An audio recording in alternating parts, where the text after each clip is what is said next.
All right. Well, we have one of our patients here that underwent the, we call it the long COVID injection, but truthfully it was a stellate ganglion block. Tell us your experience with the injection first. Now, it's been a few weeks, but just the procedure itself that we had went over and that we actually performed on you. The procedure was very easy. I had a local, and I felt nothing except the initial shot to numb things, and there was no discomfort. I recovered from the local very well. So good. So the procedure itself was relatively pain-free, right? Easy. So, and just to recap, we used a very small needle, 25 gauge needle. It's extremely small, smaller than even what we use for back injections. We did that injection just right above the clavicle region. And when we do that shot, the results for the stellate ganglion block with long COVID symptoms are many times instantaneous. And in your case, I think we even, right there in the recovery room, we told you to try something out. Tell us about that experience, and then tell us what's happened over the last few weeks. Yeah, the first thing that I had was, I don't remember what kind of crackers it was, but it was a cracker, and I could taste it immediately. And on the drive home, my wife said, well, let's stop and get something that you haven't liked before.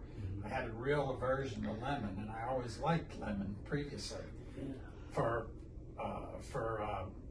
Valentine's Day, my wife would always make me a lemon pie. So lemon was a favorite of mine.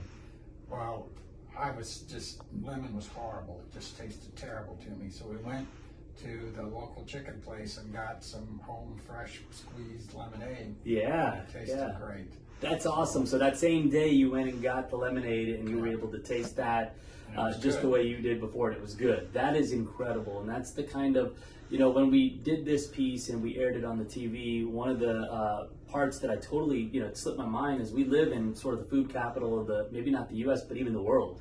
People travel to New Orleans for the food and maybe the drinks too, but certainly we have a lot of flavorful items, and so to not have that for really years is terrible. But thank goodness it's 180.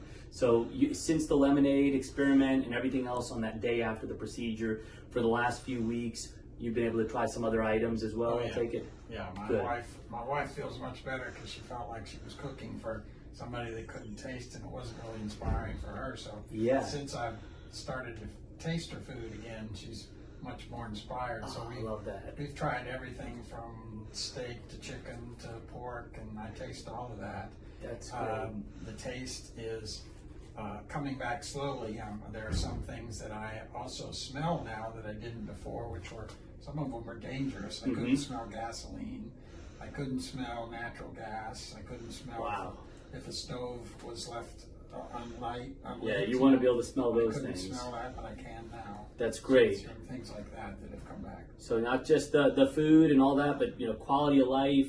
Your wife, who I take it enjoys cooking, she's able to cook again and actually see some satisfaction on your face with that. So that's nice. And just kind of top to bottom, it's crazy. You don't know what you're missing until it's actually gone, right? Well, so in smell and taste are those senses that we just take for granted.